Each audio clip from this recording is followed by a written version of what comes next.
another sunny, beautiful day, and we are so happy to have Dr. Adeola Oginni on another inspirational moment with Diamonds and Pears. But before I go on, I've got my lovely lady, Tolu Akisami, who's going to do a very good introduction about Dr. Adeola Oginni. Hello, everyone, and thanks for joining us today. Apologies, we're starting a little bit late because the notice that went out said we'll start at 4, but then technology tried to, take over and, messed about with our time. But yes, God took us right back to where we're supposed to be. So yeah, I believe and I know that God is in control this evening. So we're happy to be here today, and it's another amazing time with you guys on Inspirational Moments with Diamonds and Pearls. And like I always say when I'm introducing the podcast, that we are a Christian organization run by Precious Pearl, and our vision and our mandate is to empower the world one person at a time. And we believe everybody out there's a diamond and a pearl, and everyone that joins us and is a part of the podcast is also a diamond and a pearl. So wherever you are in your journey, whether you're already shining or you're in the process, just keep pushing, and you know that God's got you and you will get there. So today we have the lovely Dr. Adeola Oginni with us. She's an amazing person. I've read a bit of content on a blog that she writes for, which is amazing. We'll just drop the details of the blog in the comments section in a minute, so you guys can go follow the blog and also read her content from time to time. So who's Dr. Adeola? I'll just read a little bit of bio that I have for her, and then I'll allow her to also share a bit about herself. She is a child of God. She's a Christian, and she's a third child in a family of 4. So she's almost the baby of the house, so to speak. If you permit me to say so, Dr. Adeola, she's married to her best friend, who's also a medical doctor. And they have 3 lovely children. That's a little bit like myself. I have 3 girls as well, so that's wonderful. She had her undergraduate medical training at the OAU University, Obafemi Awolowo University in Nigeria, and a postgrad medical training in the UK to become a GP, general practitioner. She's been a doctor for about 16 years, which is amazing, and a GP for 8 years. She also teaches the kids section in a local church, supports a charity called Nana D Foundation, which caters for and educates orphans in West Africa. She loves to write, and she has a blog that she writes for, myauntylulu.com, which I read that blog. It's a fantastic blog. So if you're listening, please read that, follow her on the blog as well. And on Facebook, she's facebook.com/health talk with Adeola. She's one of the recent articles that she's featured in is on professional websites for GP in the UK. So she loves to spend time with the family. She's family oriented. She loves to have downtime with the kids. She loves to ride the bicycle. One day we should hang out and do a bike ride, shouldn't we, Dr. Adeola? I don't know that I'm very great with bike rides. I love to if you invite me to have a session somewhere, she lets her head down with a group of friends as well, and where they get to build each other up in faith, having fun, and everyday living. And she loves and appreciates the gift of life, which is amazing. Don't we all just appreciate that we're alive? This is a great time to be alive. So we're going to be listening to some interesting facts from Dr. Adeola. She's going to be taking us through, health, why we need to do some things and things to look out for. So I'm pretty excited, and I'm thankful that she's gifted us our time to be here with us on Inspirational Moments. And I hope we can take things away from today and apply that to our lives, and hope we can live healthier lives from whatever we take away from Inspirational Moments today. So I'm going to be handing you right back to the hostess, the mostess, our dear hostess, Elizabeth, who's always shining bright and looking pretty gorgeous. So yeah, over to you, Elizabeth. Thank you, Tolu. I always laugh when you say hostess with a mustache. You're stuck with that now. It's so good to have you on board, Dr. Deola. It's so good. And thank you for, well, first of all, before we go on with this interview, we just like to say thank you. Thank you so much, because we know this is a trying moment in the world, to be honest, with COVID and everything going on. But you being a doctor, your husband a medical doctor, and you devoted your time, to try and help people out there. So we want to say thank you on behalf of everyone listening to this, because in one way or the other, we've all been impacted by COVID. So we would like to say a big thank you. So before we carry on, we've heard know a bit about you and everything like that, but we want you in your own words to tell us about yourself. We're not talking about bio now. We just want to know a bit more. You know, I like to know a bit more as well, and I know the people listening to us too would like to know a bit more apart from the bio part of things. Right. Thank you very much, Lizzie and Tolu. Thank you for having me. I count this as a privilege, to actually be able to feature, with you guys. And thank you very much. Okay. And that was a good introduction by Tolu. Interesting, really. And I probably start off with the one I talked about, the bicycle, actually. That's funny because I actually put that because my family members, they like to, my husband and the three kids like to go on a bike ride. And then I discovered actually I'm the only one that couldn't ride a bike, really. So what I did, kind of to cheat, if I may say, is to get a hoverboard. Yeah. So when they're going on their bicycle ride, I go on my hoverboard and just go behind them, to catch up. Because before I walk behind them and they are far away, riding away, and I'm feeling like, wow, I can't even walk as fast or run. But now with my hoverboard, I catch up, I beat them, and it's really nice because it's fun, it's different, but also it kind of helps you firm up actually. So that's one good thing I've learned, and that's one new thing actually I learned to do during the lockdown, which is great to actually share. But yeah, I'm talking a bit more about me. In addition to all what you've said, which is a beautiful, beautiful summary. I'm a very outgoing person. I like to make friends. I'm kind of lively. Like to chat, and it's growing up was fun, and I grew up in Lagos, Nigeria, schooled in Nigeria, and it was beautiful. I have beautiful memories of growing up in a family of 4 children with my parents. My mom is late now, bless her soul, but I'm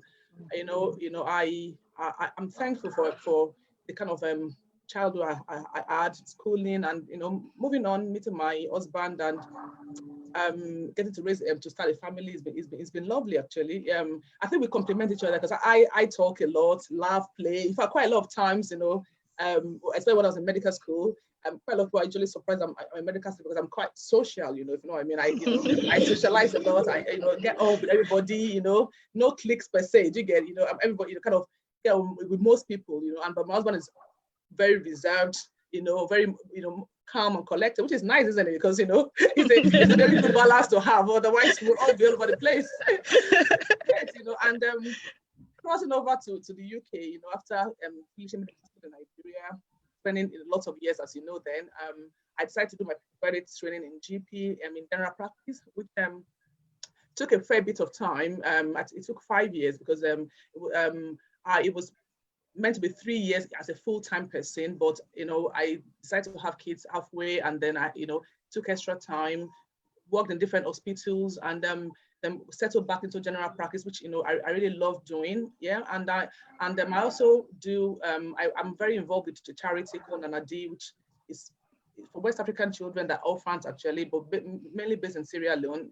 right? And then we just it's like an orphanage, if I may use the word, where there's a founder, I will support her, and we'll help her, we'll give advice, we'll give medical advice as well. I will try to raise funds for these children that have lost their parents mainly due to the Ebola crisis, actually, yeah, and other things as well. In my local church, I teach the mini kids, which are adorable children, lovely children up to from birth really to 6 years old. Yeah, and I do like writing, and I read a lot, but over the years, as you imagine, I then realized actually to actually find a time to actually delve into a book with children is almost impossible. So I found a new love for Audible, yeah, which I can just listen as I work in the kitchen, if I'm sweeping the floor, I can listen, doing other things, I listen a lot. And I think that's helped because it's helped both my personal development and also in my career as well. Also, I write, which I write for a blog which we've talked about, which I really love writing, and I am trying to also develop that more. And I think overall it's been a journey that I'm thankful to God for, and I'm grateful for how far it's brought me, and I believe that God has better things ahead. And again, I'm happy to be here with you guys, and I'm thankful for the audience that have chosen to listen to us today, and I will be welcoming lots of questions from you guys. It will be interactive, and feel free to ask me, anything that is related, to health, and I'll be happy to help where I can. Yeah.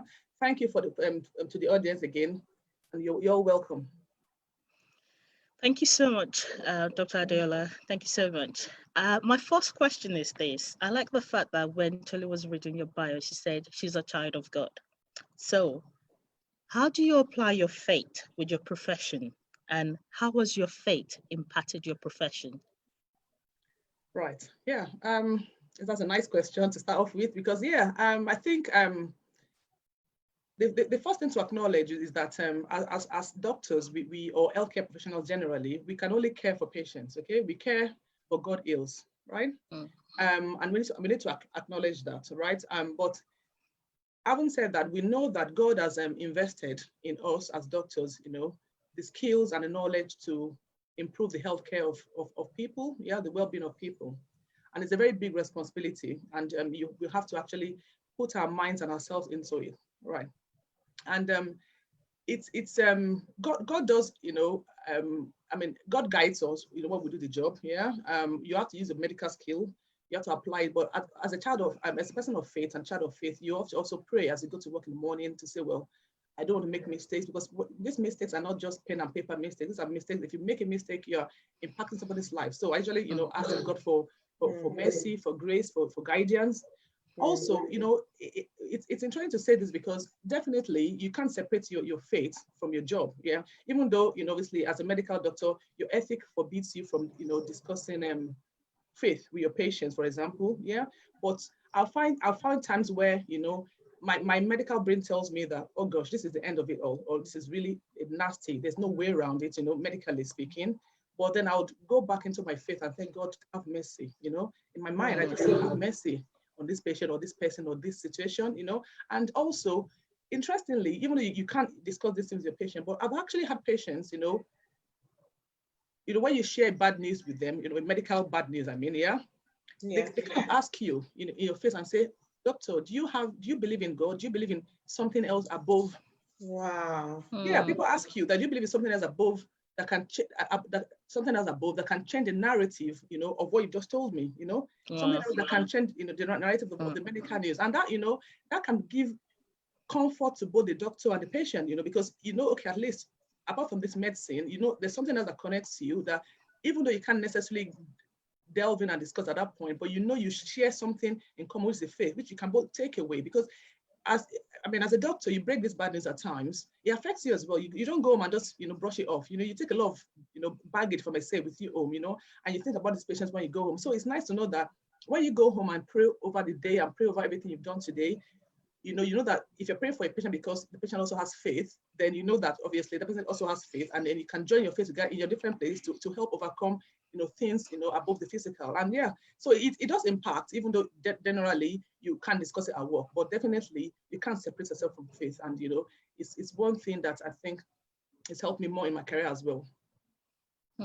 Thank you so much for that.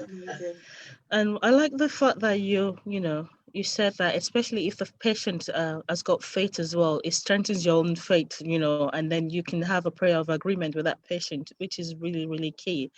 Also, you said about, this news kind of like affect you as well. So I'm going to put it out there now, with COVID-19, you seeing a lot of patients and, seeing a lot of things. How do you, when you get down, kind of like zoom out, leave it at work and come back and be, not Dr. Adeola now, but Adeola the wife and Adeola the mom? Yeah, and the COVID time was a very difficult time, I must say. You go to medical school, we are taught to, to see mortalities and stuff like that. But not this scale of mortality, to be honest with you. Nothing as, I mean, I don't think in a lifetime, so far, not, I mean, in our lifetime up to this point, this is the first time we've seen such a calamity, I must say, yeah?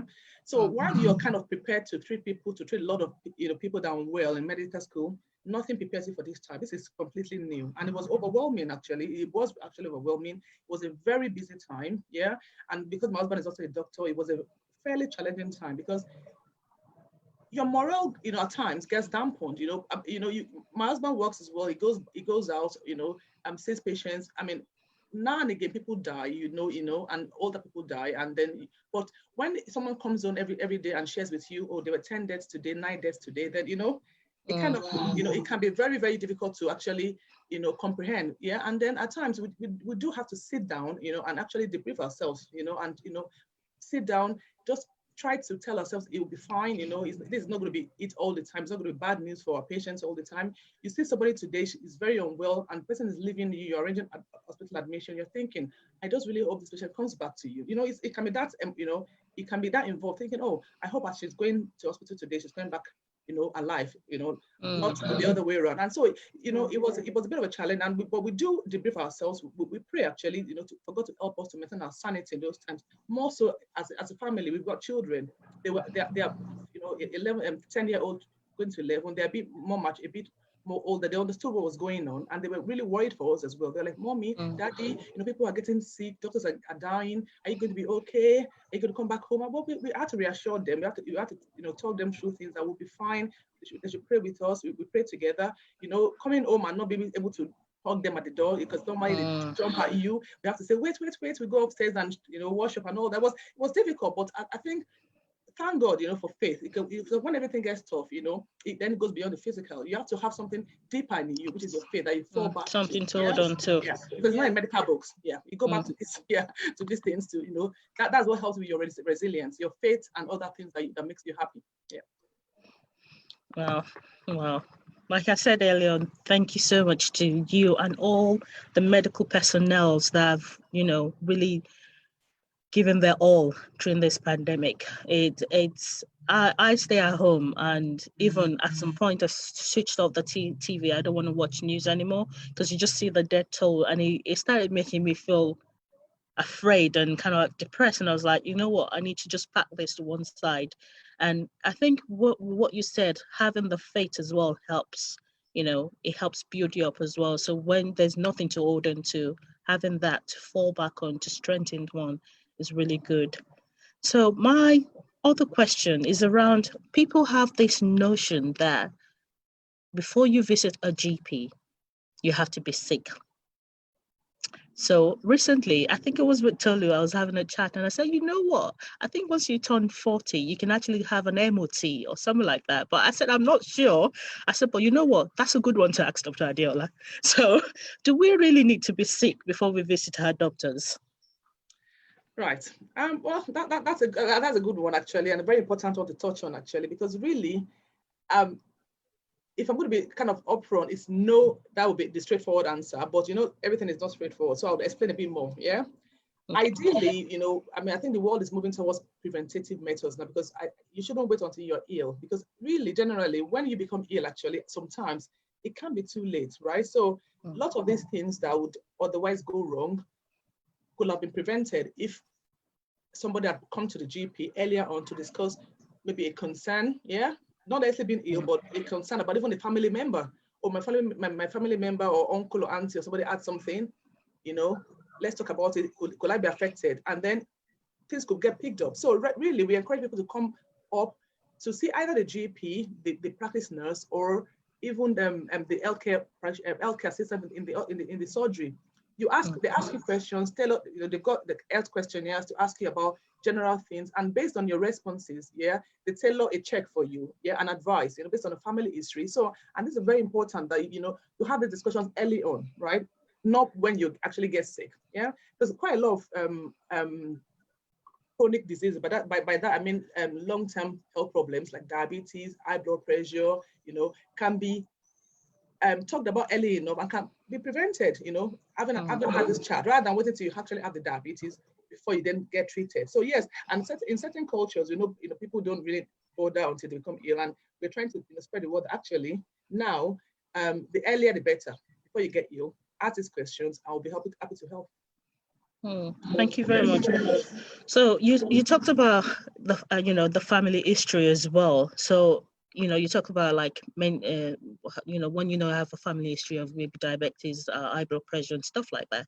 So what help is available, from the GP point of view, the GP practice? What help is available? So for example, if someone has got a family history of someone in the family having cancer, for example, or having high blood pressure, or having what's that thing called, glaucoma or something like that. So what help can the GP give to people if they know they've got it, but someone in the family has got it, but they don't have it? So what would you do? I know you said you tailor the thing, but how do you do that? Okay.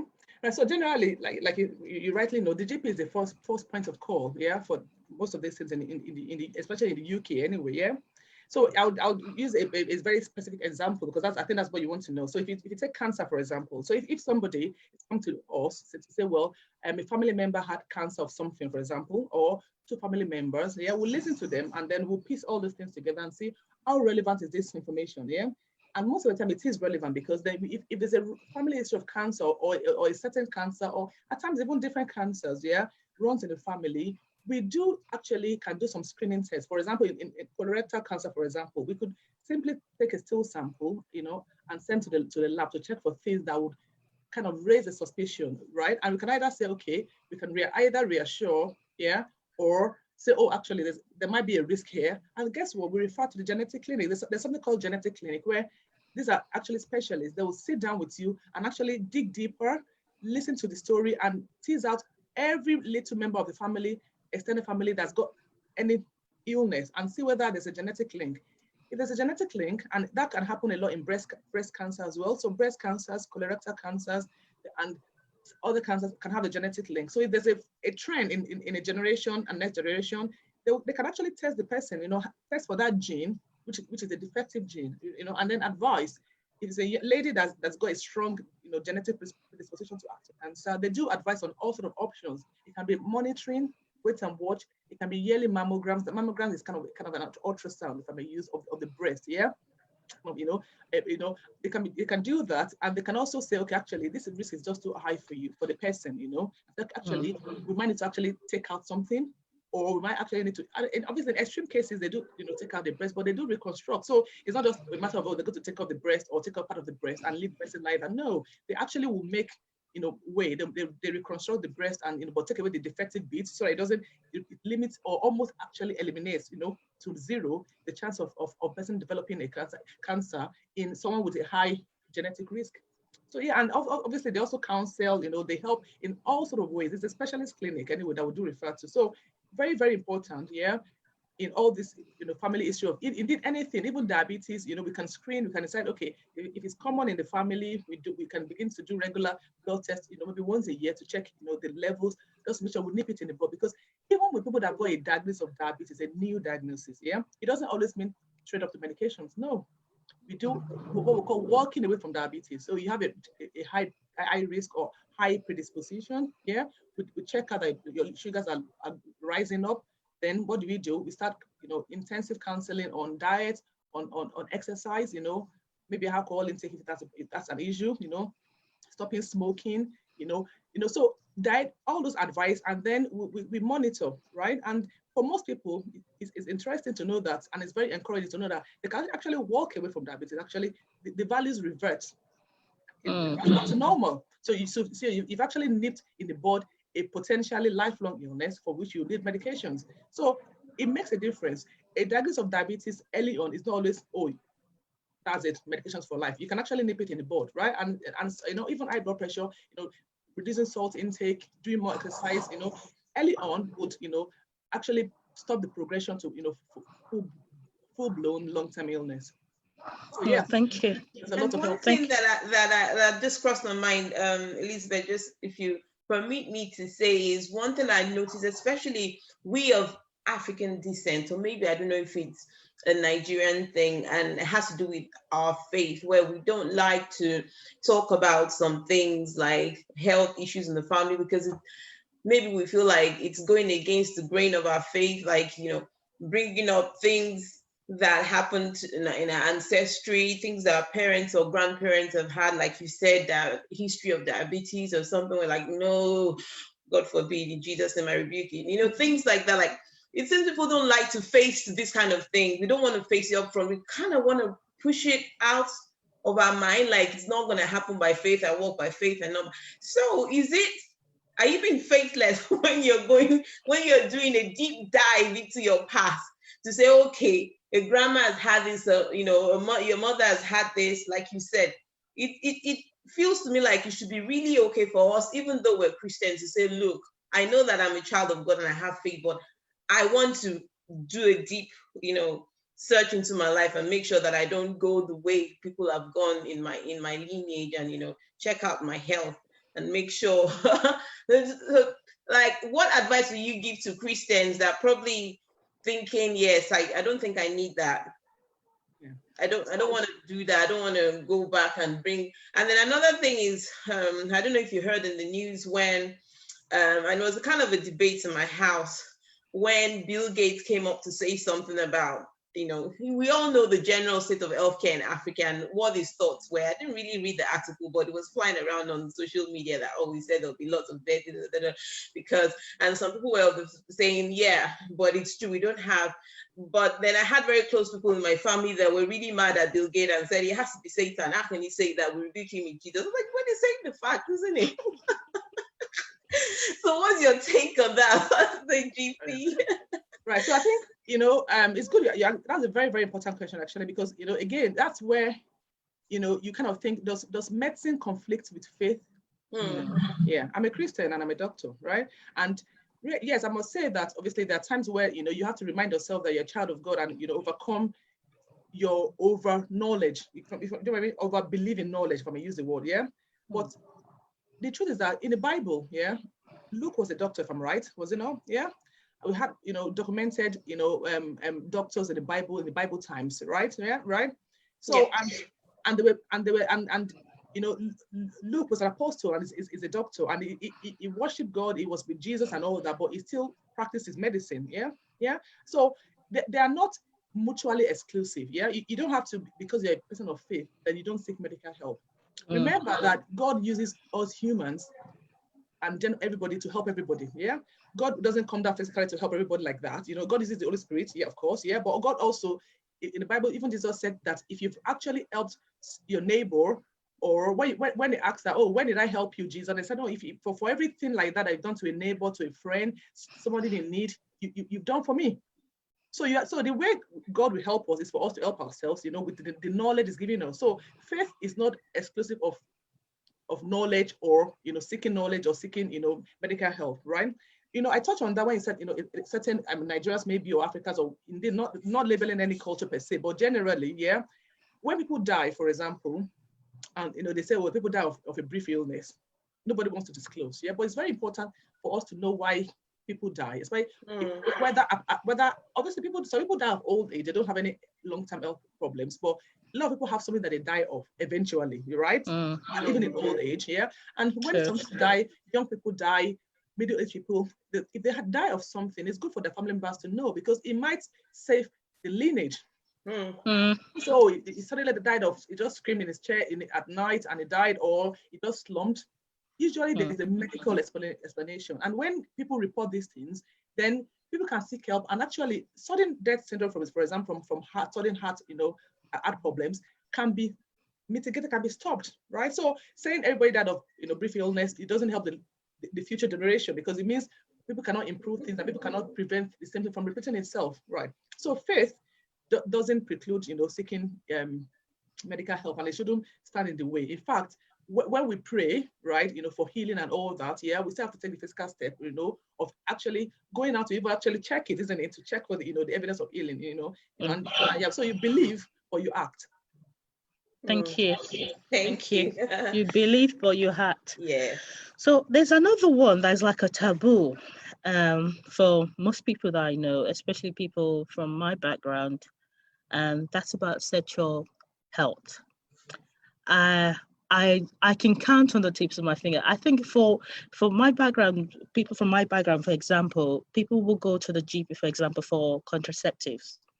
I think that's the highest that anyone would ever do. But I know that there are so many things available, from that the GP can do for people. I know it's like a taboo no one wants to talk to. Even in Christian world, a woman can't share the fact that she doesn't enjoy sex, for example.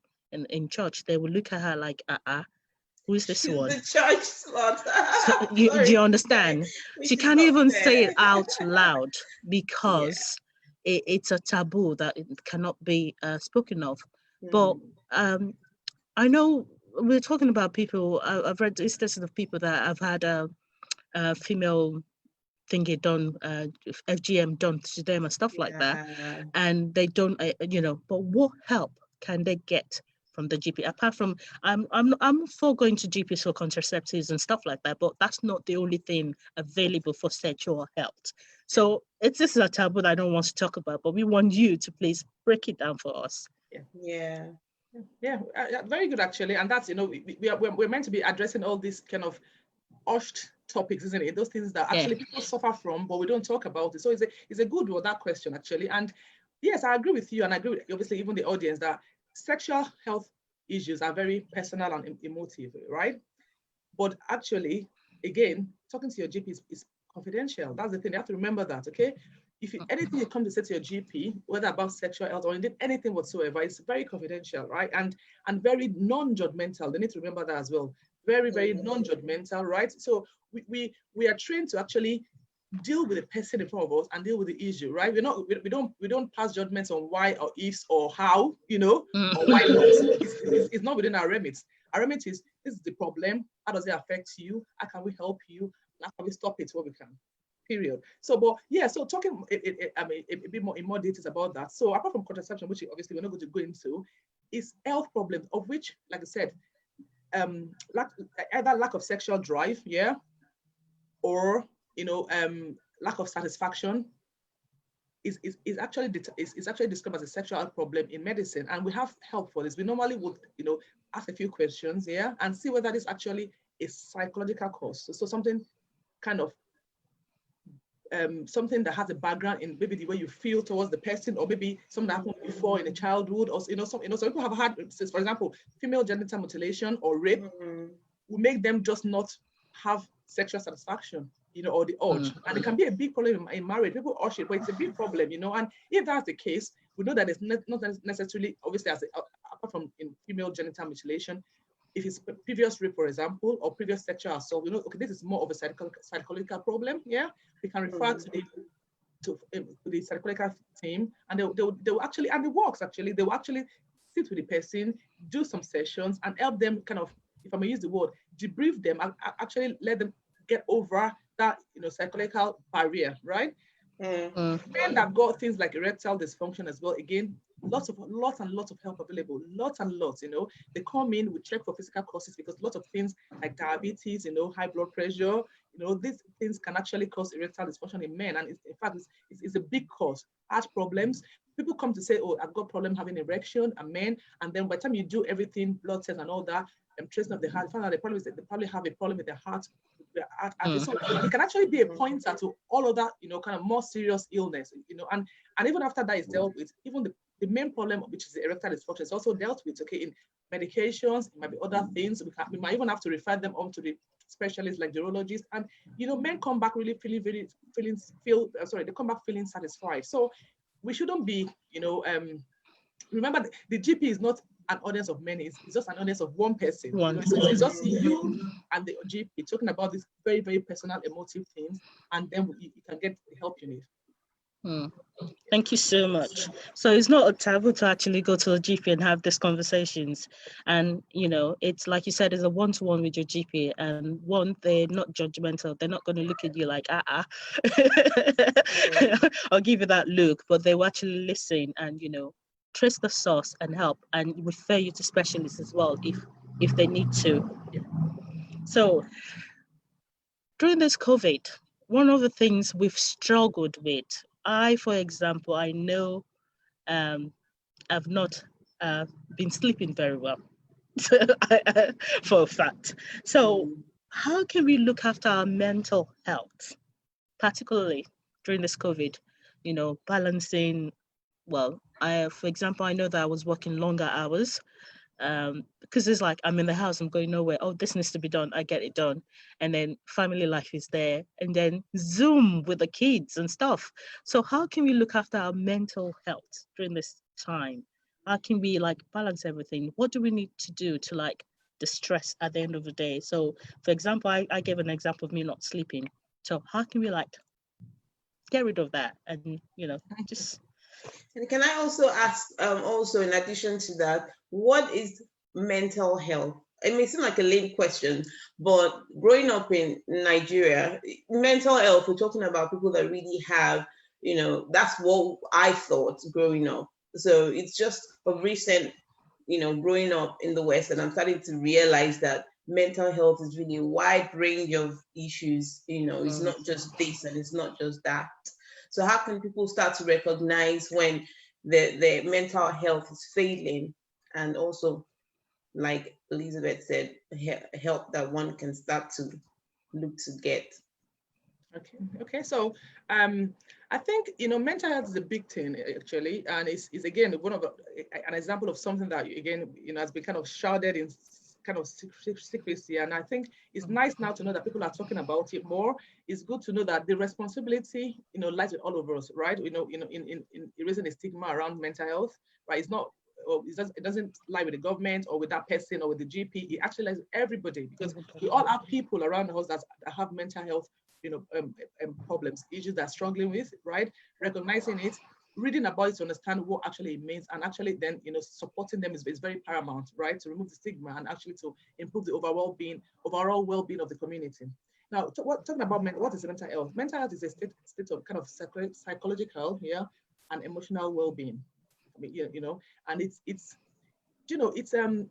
we all are quick to seek help for physical things, isn't it? So I've got pain or something and all that. But if you actually, when people don't have a stable mental health, they would not even look at the physical health. That's the thing, isn't it? So it's actually the other way around. It's the basis of which we can actually function. We can actually think straight and actually try to achieve, or actually even look after our physical being, right? So it's a state of, emotional and psychological well-being, which actually reflects eventually on our ability to function, our ability to actually remain well physically, to connect with friends, to achieve tasks, and to seek pleasure as well, right? So, and it's very important that it's looked after.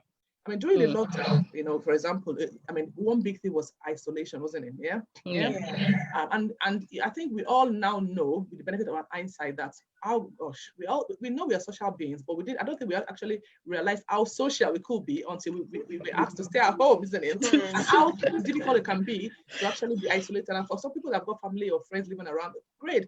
But if you're living alone, it can be a big problem, and that's a one thing that can actually cause a mental breakdown, actually, because it can make people unnecessarily, I mean, it can make people anxious. What's going on there? What's going on out there? Am I missing something? They've been having social life before going on, and it can actually begin to lead to things like low mood, unnecessary worries. People were worried about their jobs, isn't it? People cannot.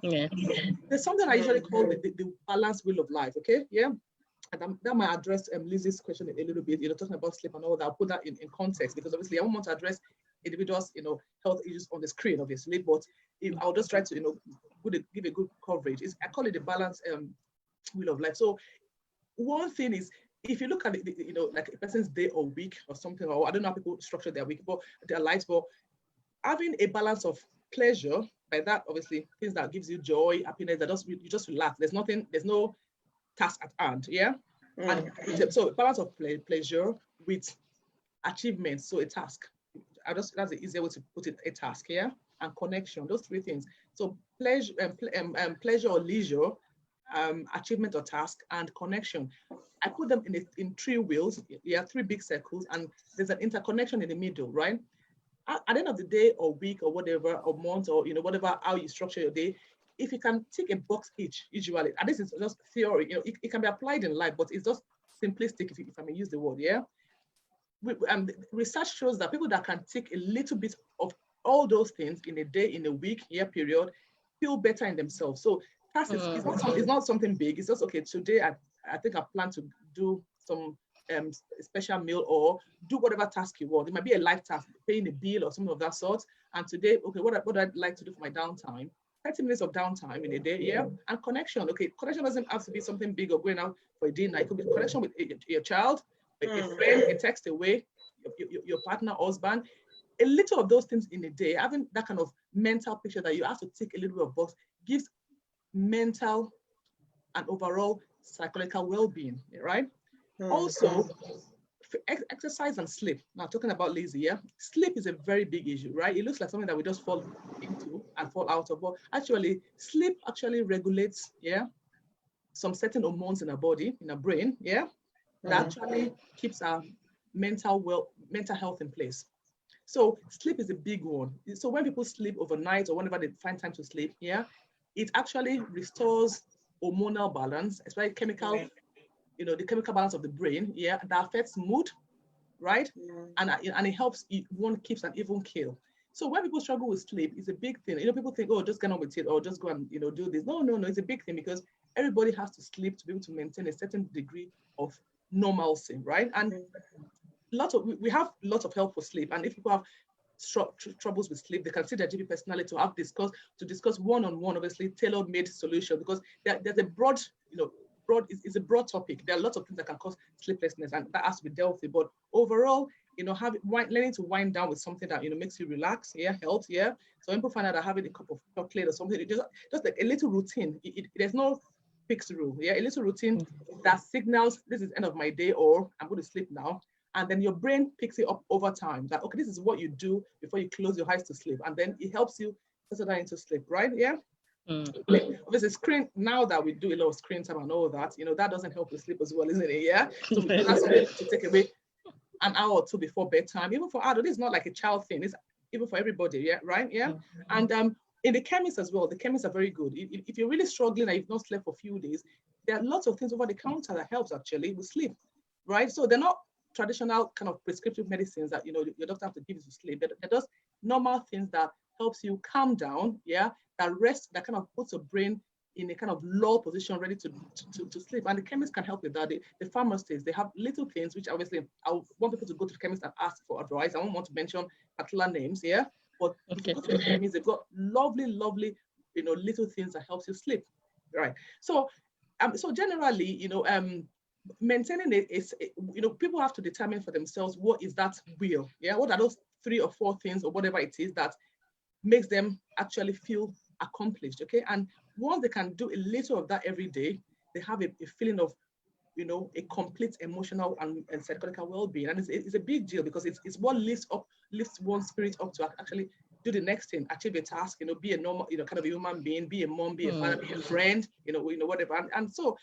yes, we should all, endeavor to, keep on, and I did, before I forget, I wrote an article actually on actually maintaining your well-being, both during the COVID the lockdown time, sorry, and immediately post-COVID, yeah? Because a lot of people are working from home. Remember, sedentary lifestyle, sitting down all day on the computer is a marker for weight gain, and can even depress people's mood. So I gave lots on the article, and I'm happy to obviously provide you a transcript actually after we finish this session, where you can and people can actually read about these things actually, where things to help people cope with working from home. Remember to check your eyes with optician as well. You've been on the screen for a long time to give advice. Exercise.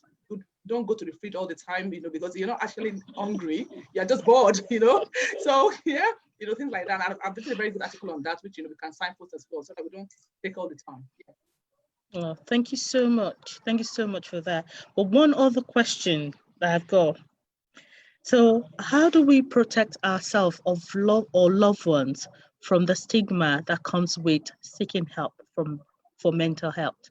Because it's a taboo as well, as a taboo topic. People they necessarily think that people that are seeking help for mental health, they might be like crazy or mad, but it's not just that. There's so many, like you said, it's a wide range of topic of different kind of mental health issues going on. So how do we stop that taboo or that stigma that comes to people, that when people seek for help?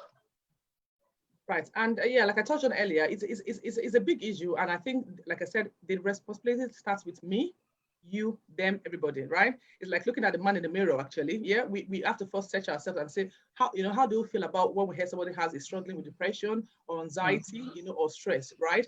Do you say, oh, gosh, just get over it, or you're just checking out? Or do you say, actually, if something affects anybody enough for them not to be able to function, is a big deal, actually. And it's as important, actually more important than the physical illness, because really, people can have physical illness and function mentally, and they will have a kind of near normal. But if you have a mental stressor, you really can't function. That's the truth about it. So it's actually a more bigger issue to have a mental health problem not being addressed than a physical issue. And that's why we as individuals, we have to actually, one, I said, awareness. Actually, we need to actually spend time actually understanding why and how. Yeah. When we do understand that, then we can actually begin to empathize with those that have difficulties, both in social circles and friends and at work, right? Yeah, and help them, and not just think that, oh, they're just trying to pull a sickie, or all those kind of things that people think, oh, that, or because it's an abstract thing, isn't it? It's not, if someone loses a limb, it's obvious you can't work, isn't it? Because you can't use your limb, you can't, yeah.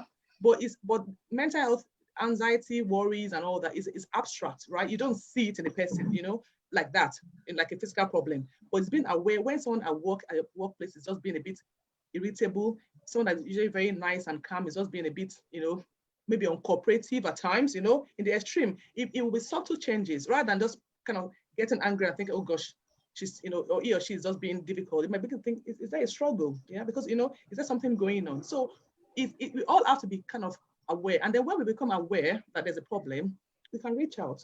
You don't solve people's problems. You can really say, well, I know you're a bit different these days, or you're struggling. Do you think, is anything going on? Is anything that can help it? Because it might be something that can even help you, something simple, isn't it? Maybe just a company you wanted, they've not seen somebody, they've been in isolation, your neighbor. Or it might be, actually, I think this is really getting to you now. I think you need to seek help. I think it's okay. It's okay to seek help. Having a mental problem is like having a physical problem as well. And if you're taking a tablet for hypertension, you wouldn't feel bad for that. So don't feel bad for taking a tablet for depression, because actually it works the same way. These tablets work in your body to make you feel, to lift your mood. It's not a happy pill. What it does is it balances the chemicals in your brain, puts you on an even keel, and helps you function. And then it helps you solve those problems that would otherwise weigh you down. So it's just a lift. Yeah, it's like taking a tablet for high blood pressure or diabetes. So please, when people start seeing it that way, that actually seeking help and getting medications or indeed therapies for these difficulties, we need to start perceiving it as actually seeking help for physical problems. And and until we get to that point, things will never be completely okay. But I think, having said that, I think people are a bit more empathetic, and there's a bit more awareness now, actually, and people are more tolerant, and people are more accepting, of this. And I think it's going to get better. It's going to get better. Thank you so much. During this COVID time as well, I know some workplaces have put in a lot of articles on there for mental health. My workplace had a body system. So every day for 15 minutes, someone would just call me, not to talk about work, but just for me to rant. Let's put it that way. Sometimes it's me ranting, or sometimes it's just having a laugh, 15 minutes every day. They've put in all our calendars. It's not something you can decide not to, have or not have, or I don't want to do this, but no, it's compulsory for all of us. So I think the people are now more aware about the impact of, mental health. Physical health, you can still manage but if something is wrong up there that's affecting their emotional well-being or mental well-being, it's a big issue. One can't function. One cannot even function. Thank you so much. I've got one last question. We're talking about screenings and stuff. I said to Tolu that I think there's a MOT. I always say MOT for the body. I don't know where I got that from, but it's just something that's stuck in my head, because I feel like the way we do MOT for the cars, we should be able to do MOT for our bodies as well. So what kind of screening? If I walk to my GP today, and I know at one point I asked my GP at one time actually that I want to do a general check, and she did all this blood tests and everything for me. But what other screening is available, for people to walk, that they can walk up to the GP and ask, can I have this, can I have that, just to check the general well-being? Right, and you're right. It's MOT really. That's the easiest, and the simplest way to put it, it's a full body MOT, and we do that at the GP surgery, yeah, right. So up to a certain time before you're 40, if you've got any concerns whatsoever, yeah, you come to your GP. They might find out, think, okay, there's a family history of this or that. Oh, okay, let's run some blood tests, diabetes, check for this and that, and they can advise you or do some genetic screening, yeah. But when you're 40, right, automatically we trigger what we call NHS health check, right? Where we invite people from 40, that age, isn't it? That 40 age, isn't it? Yeah.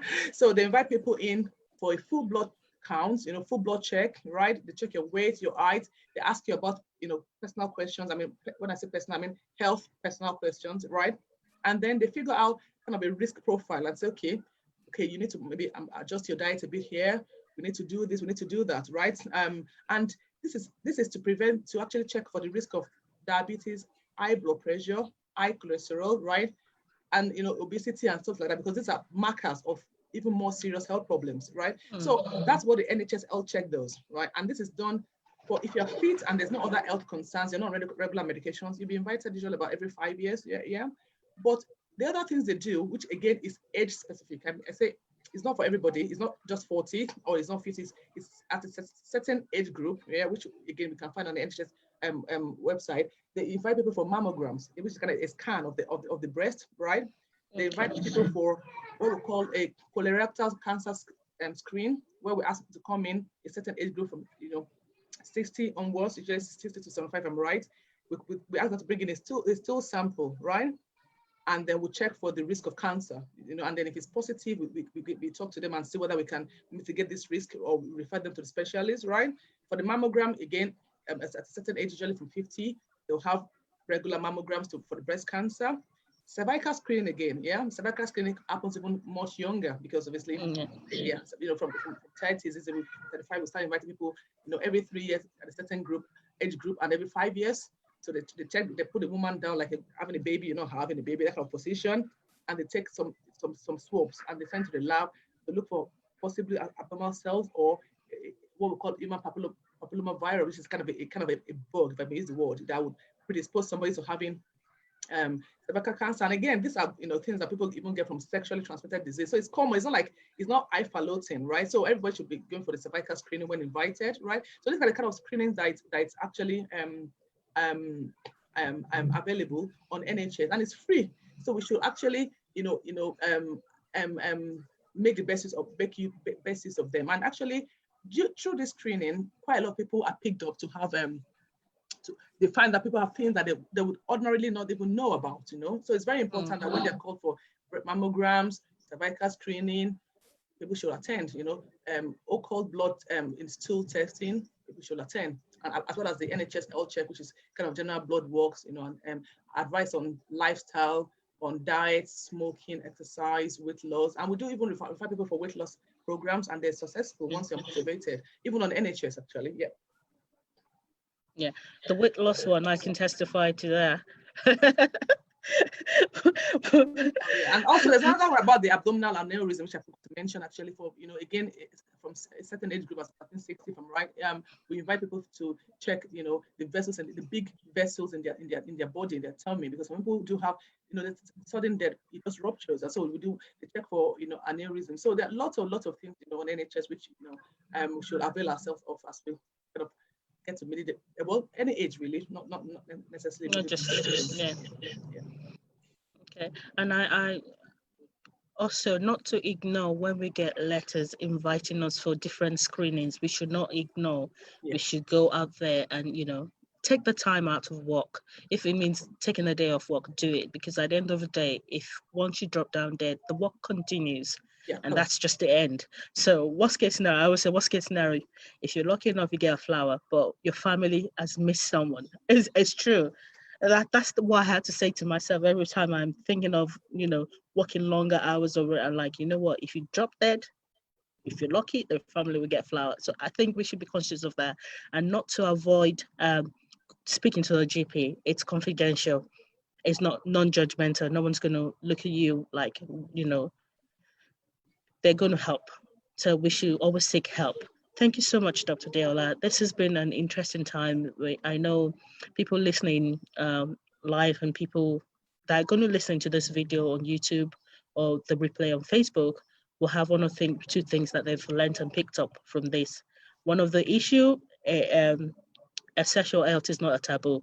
Mental health is not a taboo. So if you have anything that you think is wrong with you, please book an appointment to see your doctor. It doesn't cost you a thing it's just you picking up the phone and actually calling in. So Tolu, will you do the honors? This has been a very interesting time. Thank you so much, Dr. Adeola, and I'll pass Tolu up to round up for us today. Wow, thank you, Dr. Adeola. That's been another amazing session, and thank you for coming on to shine your light and to be an inspiration to the people listening. And to our audience, thank you so much for joining us today. And, like Dr. Adeola said, and as Elizabeth has said, watch out for your health. Pay attention to your body. If you're in a country like the UK where you get letters to get checks, that's good. But if you're in other parts of the world where you probably don't get those kind of letters, pay attention to your body and, find out what you have available in your country. And just as we're growing older, we need to be more aware of our body, really. And also, the mental health is also a big thing. If your mind is not functioning, your body can't function. So make sure you're all about your health. God wants you to enjoy your life. God wants you to be healthy, not just wealthy physically, but that you prosper even as your soul prospers. So your body, your physical body, your mind, your sexual health, mental health, every part of your body should be functioning well by the grace of God. So thank you so much for joining us. We love and appreciate you guys. Thank you, Dr. Adeola. You've been super amazing. And we're going to call you back again. And we hope that you come back and share, shine more light on inspirational moments, diamonds and pearls. You've been a diamond today. God bless you. Thank you, Elizabeth, our hostess to the mostess. You can't get away from that name. Thank you, everyone. God bless you. It's been another amazing session, and see you again next time. Thank you very much for having me. Thank you, the audience. Thanks. Bye. Bye, everyone. Bye. Bye.